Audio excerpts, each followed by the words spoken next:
out of the way? No. No? Sure. 1 1 1 1 1. Seriously or no? So Yeah. you guys started at the same time or no? Yeah, Have pretty you already much. started? Yeah, Grant? we'll edit his. Go ahead. And the microphones are hooked up? Mhm. Okay, go ahead, Michael. You ready? Son, I come out the womb ready. Nice. Hello, good morning. Welcome to Saturday's edition of You Ain't Stuck. Today's a very special day for us. We are here with President Neil Knight. His dad is previous law enforcement, and today is the anniversary of his suicide.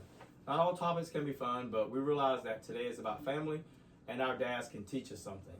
I think the most important thing my dad taught me is to relax. Everything will be fine. Everything will work out. But the best revenge is success. What does today mean for you, Neil?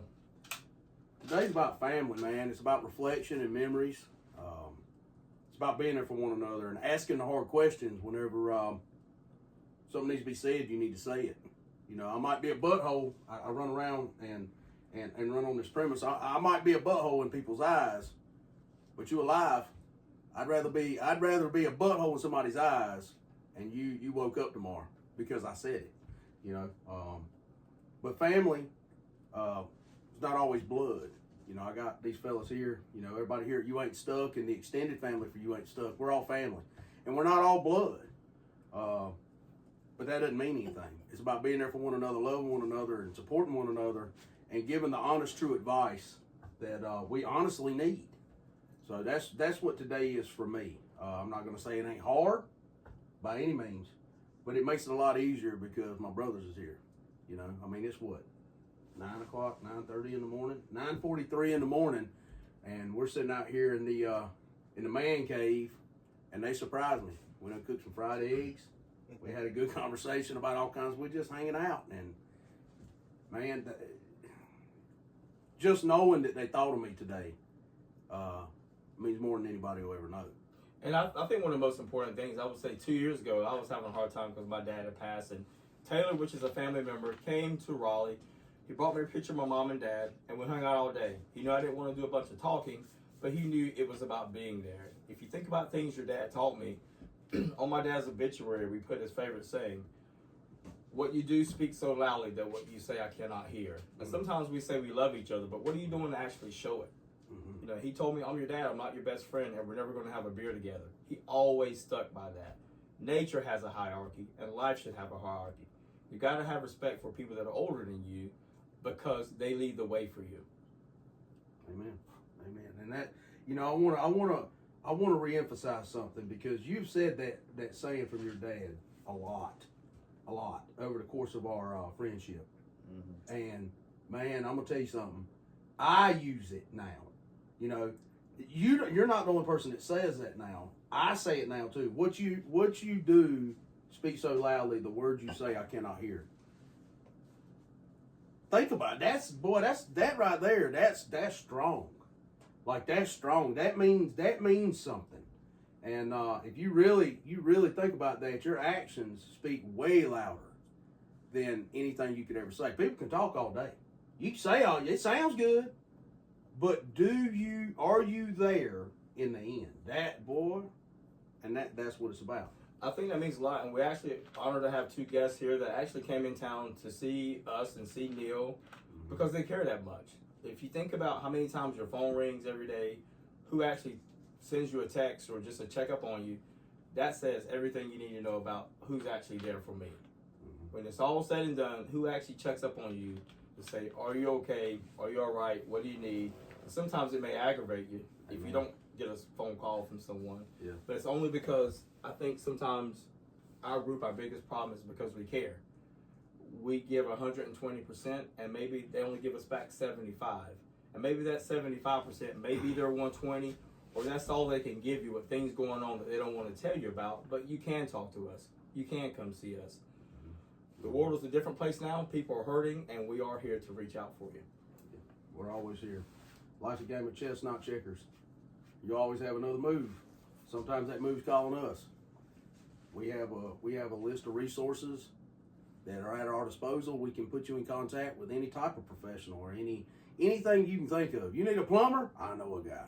I mean, it's ridiculous just over the course of the networking and things. Just with the individuals sitting in this little room that we're in right now, the people we know is redonkulous. I mean, it's so many people. Yeah, and I think that's what's amazing. You know, in my hometown, my dad was the first man of color on the town board, and if he didn't know how to do it, he knew someone that knew how to do it. And I think that's what's important. Always reach out because we can help you.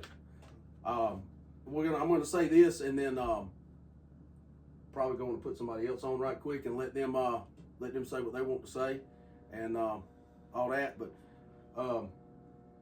I just want to make sure everybody knows that it's okay not to be okay. It's okay. It doesn't make you less of a person, less of a man or a woman. If you're a teenager, if your child's struggling or whatever it is, reach out to us.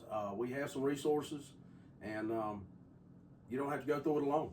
You know, that's what today means for me. I've dedicated my life to Jesus, and I have tried to help anybody that I can. And I made a vow that, the day 10 years ago, it'd be 10 years ago tonight, when my father passed away, that if ain't nobody else gonna say it, I'll say it. So it's okay. You can call us, and everything we talk about, there's a non-disclosure agreement. Unless you're talking about hurting yourself or others, there's a non-disclosure agreement. We do not talk about it. We're like Fort Knox. We're locked down. You can call us, and we will give you the best sound advice we can give you. If you're having problems in a relationship, financially, professionally, if you're struggling with your faith, anything that's going on, I'm not telling you we're going to solve all your problems. But, buddy, if I don't know, I will find out. I promise you that. So reach out to us. Thank y'all for watching. Thank you for all the support. And, two people love you right now, Neil and Malcolm. And, well, three people. Jesus, I'm sorry I messed that up. I'm going to cut that one. Anyways, all right, so who's up? Taylor? So William? Who? Taylor, you want to go? You want to go Grant or no? Oh, wow. So, Taylor, you can go by yourself and then put Did you Neil. pause that? No, Yeah, we're still live, boys. All right, let's go. That's great. Good morning, everyone. I am Lamar Duncan. I have Mr. William joining with me today, and we're pleasure to be guests on You Ain't Stuck. Good to be here. Good to be here. All right. I had my friends say a few words today, and while they were speaking, it caused me to stop. And I stopped them out just a second ago, and I said, hey, I need you to look at something. And the book, we looked at this a minute ago, references Genesis 33. And many of you may not be familiar with Genesis 33, but the Cliff Note version is focusing on the emotional reunion and recollection between Jacob and his estranged twin brother, Isaiah, after 20 years of separation and how they came back together. You say, why is that powerful? We talk about father, we talk about family, and how sometimes we do separate. We may go our own paths and we may separate. But then there's a time that we come back together. And I look back at my father, our relationship, and he's always been a father. He's always been a teacher. And he taught me how to be the man that I am, especially when I was in college. But I feel like at that point, we sort of separated due to life events. And it's always amazing how, when you look at a father, you talk about that unconditional love. He's a parent where at some point they're still sitting there watching over and hovering, waiting for you to come back.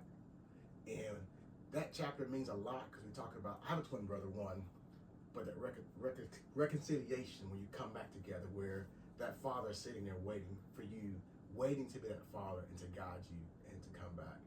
So when I think about my father, that's some of the things I think about where he calls every day some days. And I'm like, why are you calling? Why are you calling? But then I go back to those times where the phone didn't ring. And sometimes we have to think about that. What do you really want? And they may annoy you, but what happens when they don't call? And that keeps me going further. I remember 2 weeks ago, I was actually in the car driving, and I got my car from my grandmother when she stopped driving before she passed away. And it was the same thing. She called every morning, 2 or 3 times a day. But what happens when that phone stops calling and it stops ringing? And you may be annoyed now, but what happens when that phone call stops and you're looking for that phone call and that memory just stops you in your place? And I say that to say that, as I hear some of y'all's stories and I think about those things, I'm grateful, and I think about is there anything I can do more of with my father? Have I been the son that I want to be? And at the same time, I ask myself, have I been the father that I want to be? Even though I don't have kids, I always take the time to reflect on things as well. So even as a son, am I being that father to my father? Meaning, are you giving? Are you guiding? Are you teaching? So those are just things I think about personally. When I think about Genesis 33, and they're talking about the separation and coming back together, that life, things happen, but you will come back together at some point in time. Those are good points, Lamar. I really like that.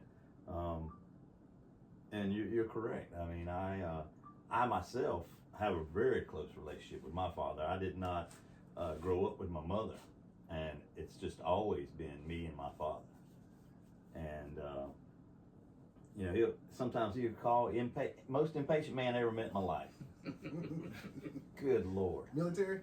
No, he was an old sea captain. Okay. Most impatient man you ever met in your life, and sometimes it drive you crazy, the way how impatient he can be. And I'm actually a father myself, and believe it or not, I'm as close as any one person can be to their father now.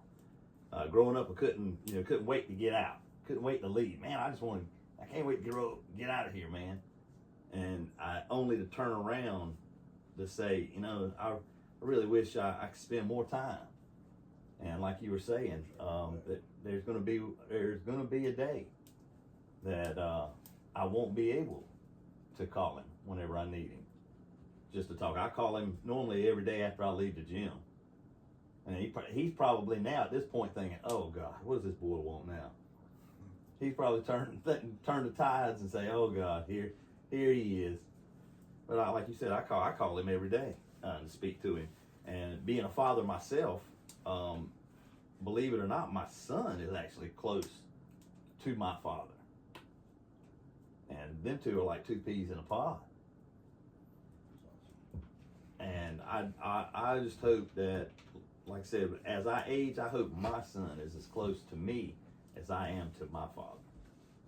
I used to tell people all the time, you know, and even my ex-wife used to nag me all the time about how close I was to my dad. She used to pick at me and say, "Oh, you gonna call your daddy for that? You gonna call your daddy and ask him what to do?" And I'd have to think about it. I'm like, yeah, I probably will. Whether I take his advice or not, I'm probably gonna call him and ask him, see what in the world we're gonna do with this situation. But I used to tell people all the time, you know, whenever the grave digger's gonna have to dig two holes whenever they bury that man, because they're gonna have to just bury me right on in the same hole with him. That's how close me and him were. But like you were saying, as a child growing up, you know, 18, 19 years old, man, I wanted to get gone so bad, wanted to get the road, do my own thing, and didn't want to hear my daddy's, you know, nagging on me all the time. And I was gone for many years, went into the military, got gone, running the roads, acting a fool, got married, had kids, only to turn back around some years later to say, man, you know, I missed that relationship with my father. Even with those times, I still remember, because growing up, my parents separated probably when I was in elementary school. My dad worked 70, 80 hours a week to provide. I mean, and when I went to college, he actually moved and took a job in the same city I went to school in. So he was in Winston-Salem. He took a job in Durham down the street. And as a kid, I didn't realize how big that was. But as an adult, I realized how big that was. It's like, I finally can do something. I can be there with my kids and teach them how to become men again. So at 18, my father, I guess you would say, taught me how to be a man. How to go to the store and get 40 pounds of chicken. At that time, it was $10 for a 40-pound case of chicken. How to break it down. How to just survive and make do based off of the basic things, because he wasn't there when I was a kid, but I don't take that from him because he worked so much. But when he found out that he had the opportunity to be a father, he stepped up. And that's one of the things that we all have to sometimes remember, is that it's not always going to be when we want them to be a father. Sometimes it's when they're ready, or it's timing about being a father. Yes, you should be a father every day, but like you talked about, you left, came back, and now your father stepped back up, and then he was willing to teach again when he could. And that's one of the things I always remember. Is like, as a parent, as a father, as a mentor, everyone's not going to be ready at every time. And that's the part, like the reading the Bible as well.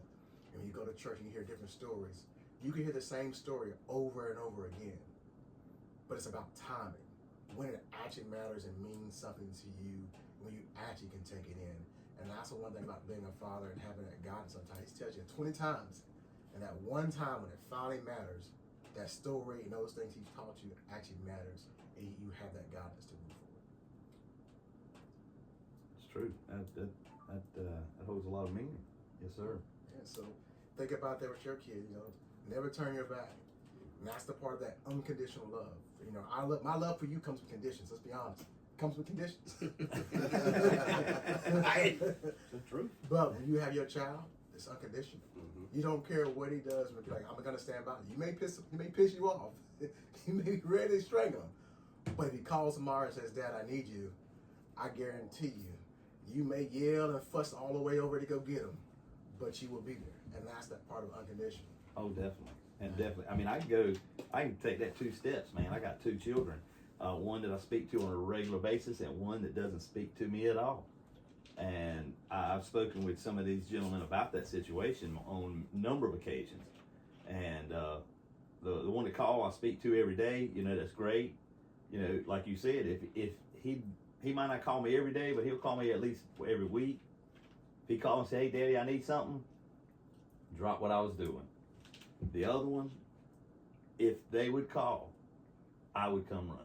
Still to this day. Hadn't spoke to her in 5 years, I think. But if she would call, I would come running. To this day. Unconditional love. Unconditional. She may think that Daddy don't love her. Daddy does. I may not know what's going on. I may not know, what's going on in her life. But if she would call and say, "Hey, Daddy, I need to speak," I'd be, I'm still sitting right there waiting. How do you stay grounded with that separation? Oh man, it's hard. I mean, it ain't easy. I mean, she's grown now, so I mean, I can't, I can't sit around and worry myself to death, because I worried for, many years, starting at about 18, forward, especially being a little girl, because you worry about girls. The boys, you might not worry as much. You worry they're gonna get themselves locked up or something one day. But a little girl, you worried about, who's gonna hurt her. Yeah. So it's hard. It's hard. I've set up many nights. I've spoken with several of these gentlemen right here. This gentleman right here. I think I've spoken to you before, having a meal. Yeah. Talked to him on a couple of occasions. Just like, man, how do I keep myself from losing my mind sitting here worrying about this? And he's like, put it in God's hands. He's like, you ain't stuck. That's it, baby. Yeah. That's it.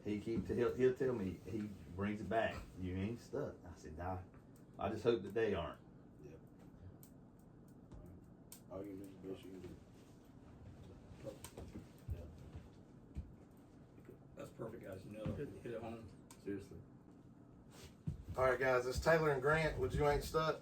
So I'm going to let Grant speak a little bit about what he does for us, because he doesn't always get some screen time, normally because he's holding the screen for us. But if you want to kind of dive into it, Grant, and tell him a few things. What's going on, guys? I'm Grant. You Ain't Stuck. Like Taylor was saying, I'm behind the scenes. I usually hold the camera. Me and Taylor collaborate a lot on the videos. He puts it on social media.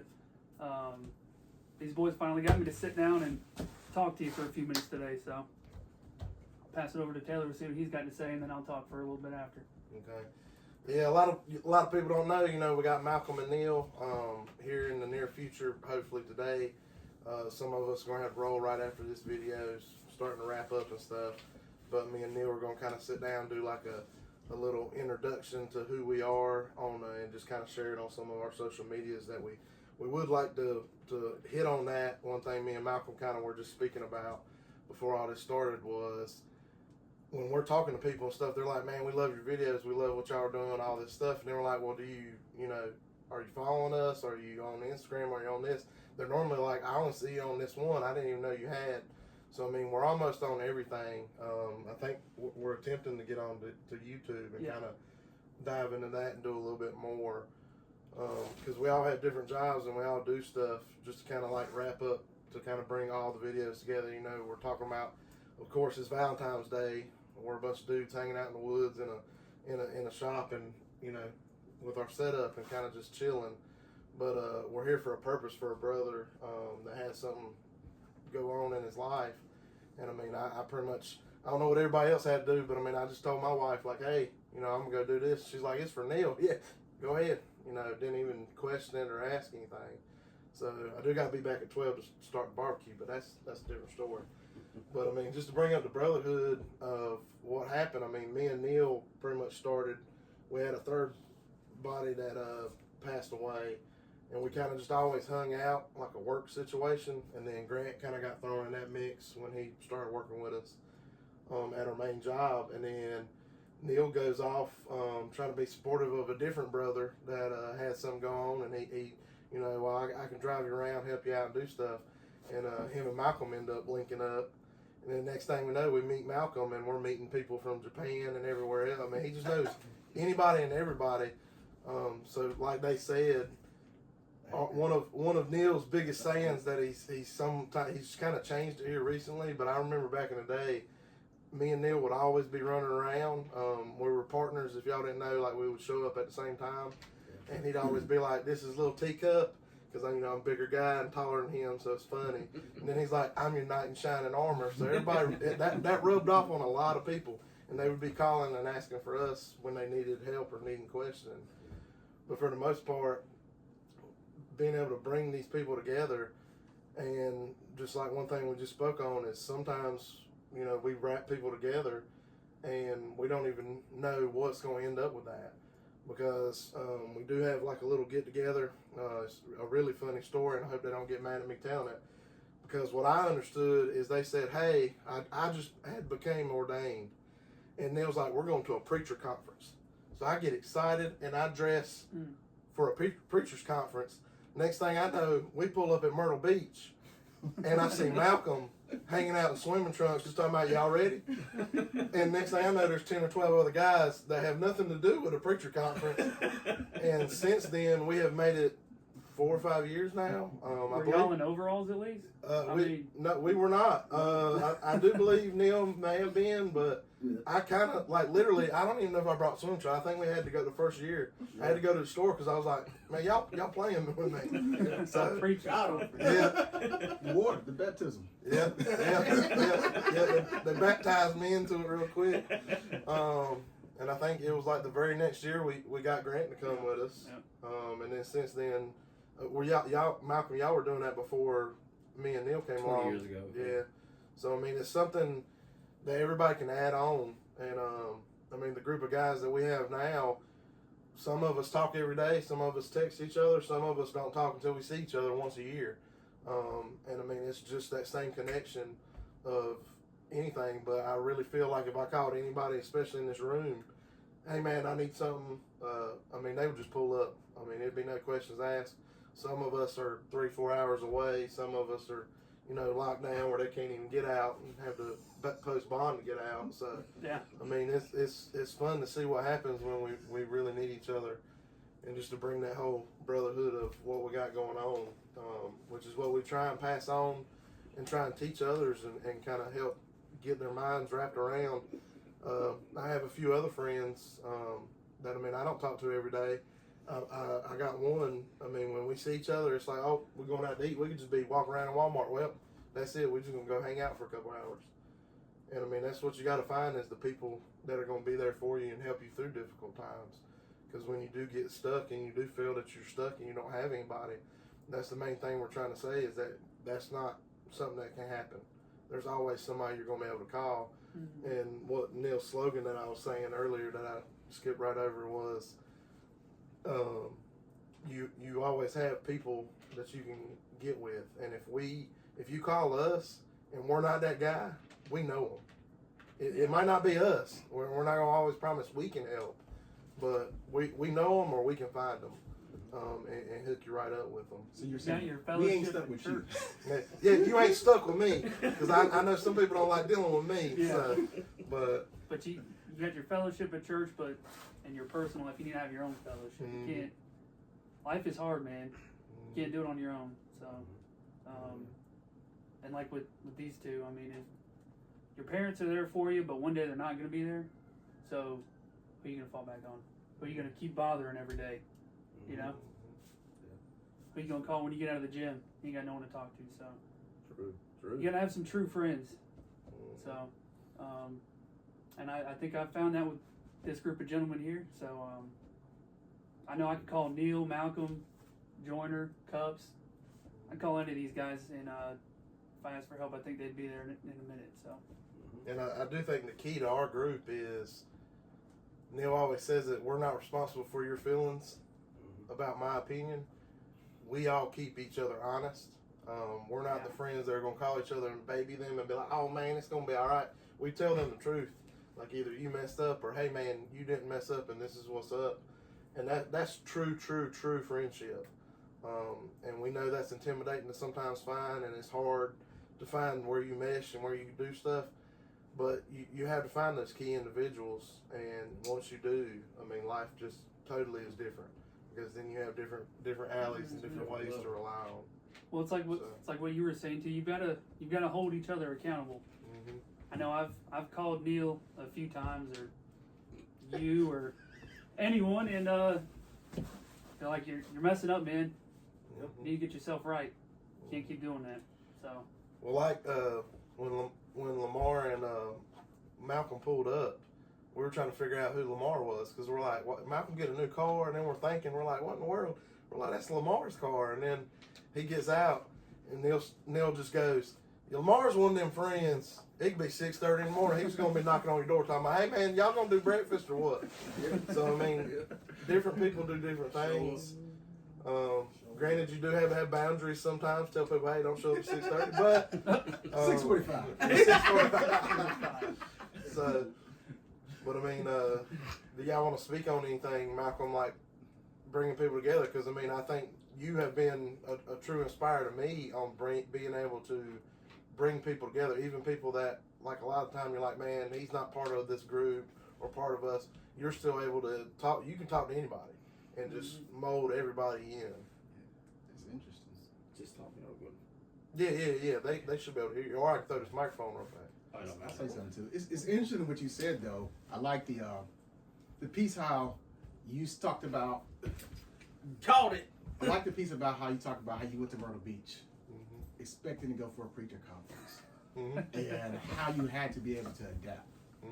That also picks it back into being you ain't stuck, and how at times you're gonna walk into rooms that you are prepared to go in one way, and you have to adapt and have to move forward. That's also like the friend group where, hey, I met this group for just to hang out, but I actually got so much more out of it. And that just always amazes to me sometimes where you think a bond starts, it's going to be one way, but you realize it's so much more. And that just tells me, like, be open. And I hear about, I went for this, but I was open. I was open to keep going and moving forward. And that's what it means when I think of a group like this is, when you say you ain't stuck, it means I'm open, actually. I'm open to growing. I'm open to moving forward and willing to accept feedback or accept change with my group because they're going to introduce me to new things. Amen. Yeah, and I would say, Hold on. Take that. Take that. All right, go ahead. I would say my part is this. From what I can say, being a man or what my dad means to me, I remember being a skinny kid in high school, 100 pounds, being called Steve Urkel, glasses, acne. I hated school and I hated people. And I remember telling Dad, I don't want to go to school today. I'm going to get picked on. And he said, son, one day you're going to travel the world. One day you're going to be an influence to people. Everybody will like you. And one day you'll be in shape. So I think out of all that, I've learned that everything in life is temporary. The only thing that's permanent is change. We are really here to make a difference. And the things that our parents tell you or your grandparents tell you or just your person that is responsible for you being here and making sure that you make it, it makes a difference. And I can say for me, being a friend of mine or being at my round table is not easy. Honestly, it's not easy. But I only give you such a hard time because that's the hard time that my parents drove me to be. They don't care about your feelings, but at the end of the day, you can look back and say, that guy gave me the best. He gave me what nobody else wanted to give me, even when I didn't want to hear it. They're not giving you a hard time. They don't care about you. That's true. Yep. If people starting to call me now. See that we were just talking about. Yeah, We were my just phone's talking blowing about. up. We were talking about people reaching out to people that actually care that's going to show up. You know, that was a guy that I work with. I'm not going to say his name because I don't know if he wants his name on, because they can probably hear what I'm saying. But I will. Let me sit down. but there again, it shows you that people are reaching out because they know that this is a tough day for me individually, and without any like pre-warning, they know, like, you know what, Neil's probably having a hard time. I'm gonna call that fool, and if I don't get him on the phone, I'm knocking on his door. You know Yeah, I was what I'm gonna saying? say, they're And gonna pull up. that shows you what true friends are. If you want to know who your true friends are, shut your phone off for about 3 days. Who physically shows up at your house and knocks on your door? And I'm talking about mad as a hornet in a Coca-Cola can because you ain't picked their phone call up. Hey, bro, I've been trying to call you for 3 days right now. Why ain't you picked up my phone call? Where you been? What's going on? That's a true friend. This right here, you know what I'm saying? I'm telling you, if I ignore his phone call again, he's going to come down here. You know what I'm saying? That's just the way he is. And he's probably going to go to the house, and my wife's going to say, oh, he's out there in the man cave, him and a couple of, all right, cool, he's going to swing that door. And I knock. Boom! Hey, man, you said you was going to call me back. It's been 3 hours. Why didn't you call me? You know what I'm saying? And we're gonna tell him, hold on, put on this microphone, sit right here. But you know what I'm saying. So that's how you can see who your true friends are, who actually cares. They're not just calling you because they want the bull crap or whatever. They genuinely care about your well-being. That's it. You know, that's what today means for me. Is checking on the people that you honestly care about. And I'm telling y'all, straight up, man to man, if your daddy is still alive, call your daddy today, because I can't call mine. You know what I'm saying? And I almost go ahead. I'll tell you, it's crazy because one of my buddies called me last night. His dad is 90 years old, and he's worried out. He's like, Malcolm, we just took Dad to the doctor again. The doctor pretty much told him, look, you're just making up diagnoses, and he's getting on my nerves. And I said, listen, shut up. I don't want to hear that. Because one day, you're not going to get that phone call. If your dad, so what if he thinks he's sick? As long as he goes to the doctor, at least the good side is he got checked out with a clean bill of health. But if he thinks he's sick, take care of him. Put his phone out there, you know? My story with my dad is the last 4 or 5 years of his life, we had to take care of him because he's on dialysis, and I had to get up at 3 o'clock in the morning to get him ready and before I left. Every day I would ask him, Dad, do you need anything before I go to the gym? He would say yes or no. The day he said no, I'm getting ready to walk out the door, and he said, I need you to help me. I'm like, Dad, I just asked you that. And he said, do you think it's easy for me to ask you for help, to help you wipe my butt, and I'm a grown man? And he started crying, and I started crying. But that throat checked me, that if you got to huff and puff, you do it in your car, but never lose it in front of your parents. And sometimes life is about forgiveness. What we have to understand, too, is that we hold our parents as our heroes, but they're struggling with life harder than you could ever even imagine without all the social media crap going on. And the forgiveness isn't for them, it's for you so that you can move on. Not saying that it's okay that you did this stuff to me, but I can understand that you did the best you could, and I have to forgive you for myself so that I can move on. People, parents, everything. They're either a leaf, a branch, or a root, part of a tree. Think about a leaf. A leaf is pretty, but it's just blowing in the wind. You're making the pendulum over here, or you're making the pendulum over there, or maybe you can't. But the leaf is going to fall eventually.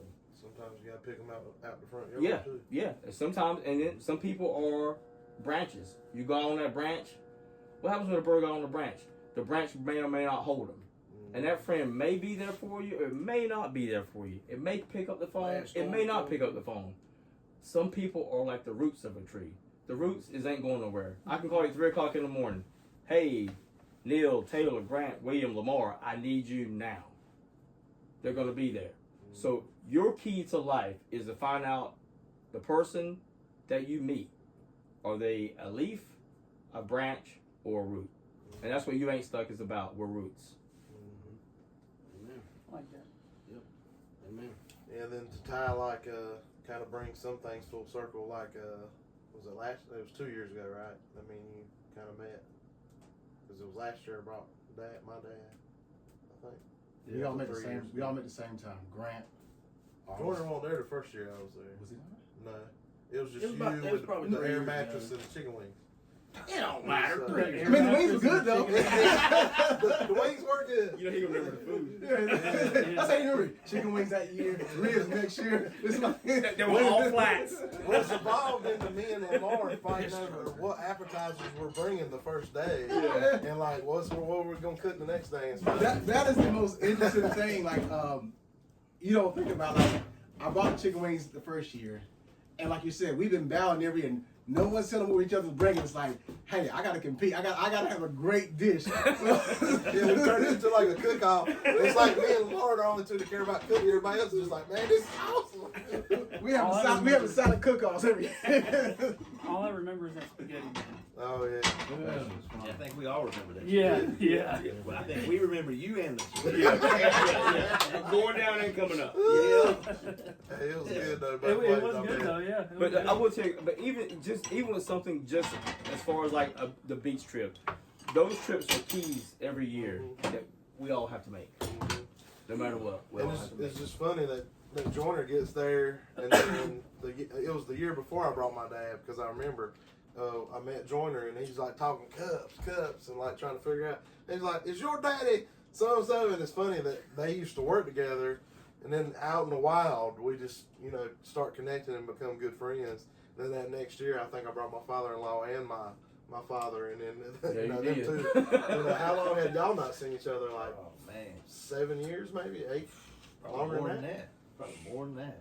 So I mean, it's just funny. I mean, I know we've went to like Vegas and stuff, and it's just funny to see like we can pull up, and like everybody knows like the local people. So like if I go anywhere, if we're with Neil or anything, everybody's stopping. Hey, how you doing? And talking to you.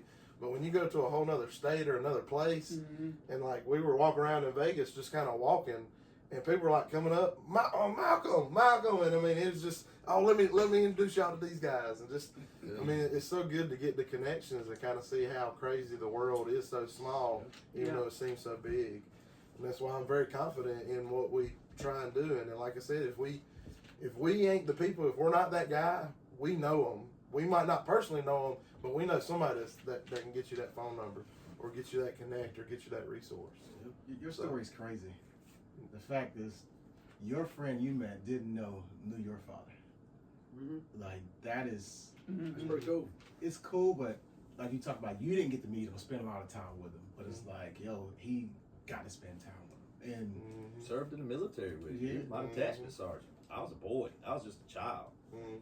it's That's interesting crazy. because you go back in the days when I'm gonna call it traditional parenting, where the father would spend all day at work, and the mom raised the kids, the father did stuff, but it was On things- weekends or Yeah. at night or Yeah, it just makes me think about that. Like when my father worked on those hours, like you spent time with them. It's like, well, I wasn't raising my father. He might have been there, but he was at work, and it's like you get to meet all his friends or his buddies. And he gets older, things happen, and everybody's telling you stories about your father. It's just like, well, I didn't know him that well, but it's like I was you gonna say, spent his hours friends- with him teaching. Like he taught. He was like, my dad didn't teach me anything. And it's like, dang, my dad taught you all this stuff. And well, as a boy, it hurts because you didn't get it. But then sometimes you have to realize, especially when you become a man, sometimes you see the other way around. It's like, well, I work so much, it is tough. And I just say to everybody, think about that. Make sure you're trying to make time for your kids, because you think about those things. Like, hey, I want to make sure I'm making time to teach.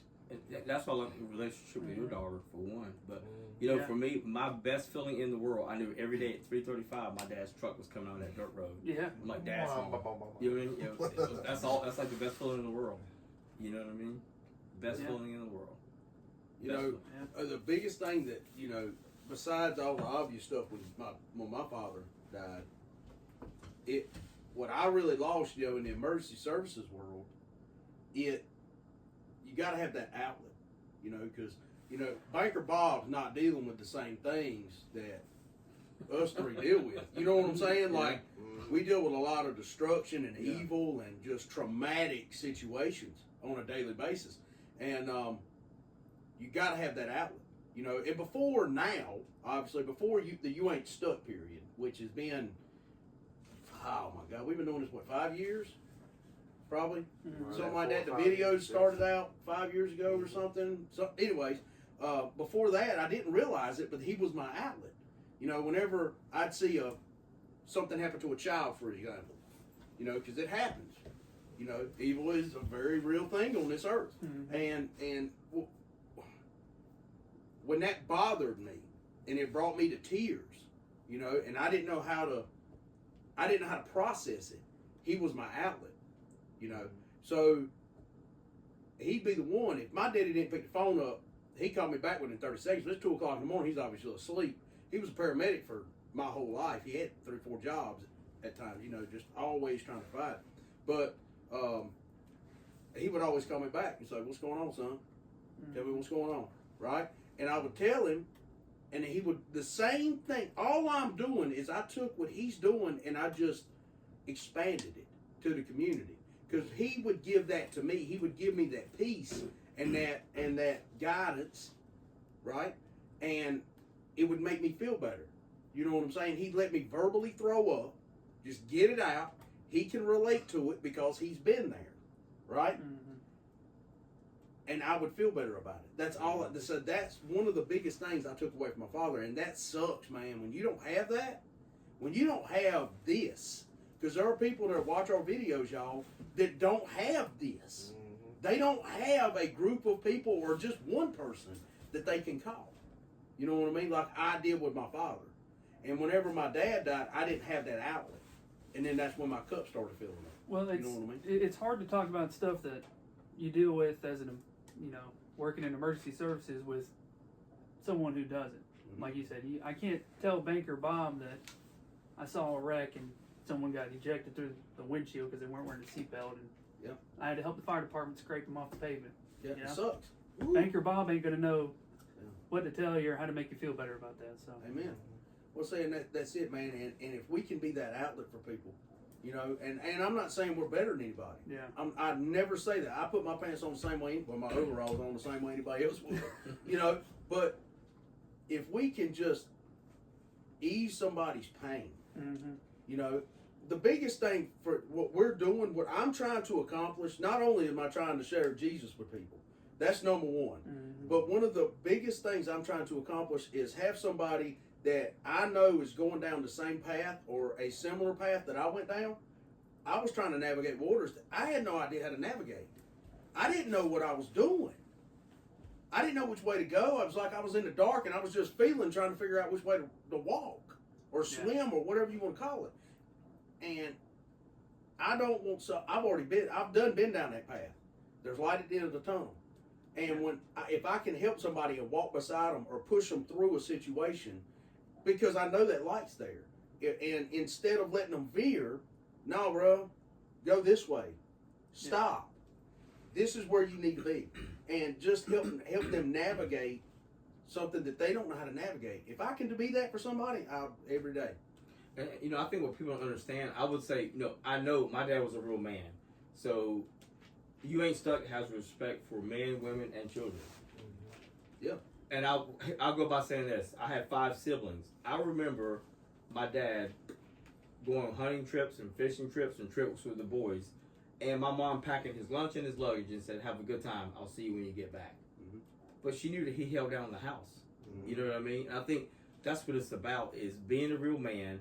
And even one of my doctors I work with, you know, his wife hates his best friend. She don't want to spend time together. He said, "You do it anyway because I know I take care of my family." I think sometimes what You Ain't Stuck, what I love about us, is we have a special bond of guys that can get together because we legitimately care and we can give everybody our best. 100%. Now, something I do tell people is, you know, if you have, like you were talking about children a second ago, we speak with at-risk youth. We deal with all kinds of children that are not doing like they're supposed to, right? They're you just went very, to, what was that, elementary school in Wake County last week? Yep. So we deal with a lot of at-risk youth, you know, and parents, you know, I'm sure they've reached out to y'all too, because we don't talk about it amongst ourselves when somebody calls us. Because I get a crap ton of phone calls. I don't know about y'all, but I get a crap ton of phone calls or messages or texts or whatever the case may be.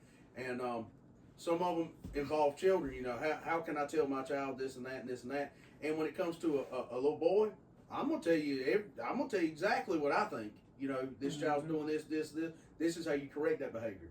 You know, this is what this child needs and things of that nature. But when it comes to a little girl, I can give you my opinion. But honestly, I'm not a woman. I can't tell you how to raise a woman, right? But I got people that you can call.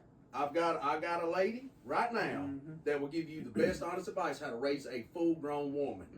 You know what I'm saying? And see, that's what it's about.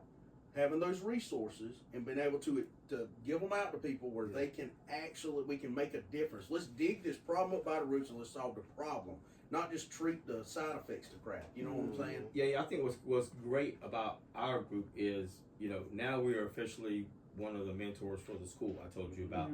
But they're troubled boys, 6th grade to 8th grade. I've never seen anything like it in my entire life. You know, and there's a cop there, there's a fireman there, so there's all mentors in there. And we went in there, and honestly, those kids are out of control. And the cop says, "Well, Malcolm, you should have been here 6 months ago." I'm like, "I wasn't here 6 months ago, but I'm here right now." I'm here now. Yeah. So here's the thing, Grant, you're the guy that comes. Hey, Grant, come sit beside me right now. So, and I love that God directs our path. So we're not cocky, but we can go in and immediately take over a situation because they didn't have it. But I said, "Hey, Grant, come sit beside me right now." Guess what? He didn't cut the rest of the time. Now we're gonna move forward. Go ahead and go. You know what I mean? Yeah. I think that's gonna That's it. wrap it up for today. Like we brought up earlier, we do want everybody to kind of like and subscribe. Get we have Facebook, Instagram, working on YouTube, TikTok. We have the TikTok. TikTok's big because we'll post on there quite a bit. Facebook, I'm trying to post on it as much as I can. We have a few things coming up soon, but like I said, you know, a bunch of people love you. You know, Jesus and all of us are here for you, so just look out for that. And then, like I said, make sure that you're liking and clicking on everything. But the non-technical, non-behind-the-scene guys are trying to figure out how to cut the cameras off. So me and Greg are going to sit up here and laugh.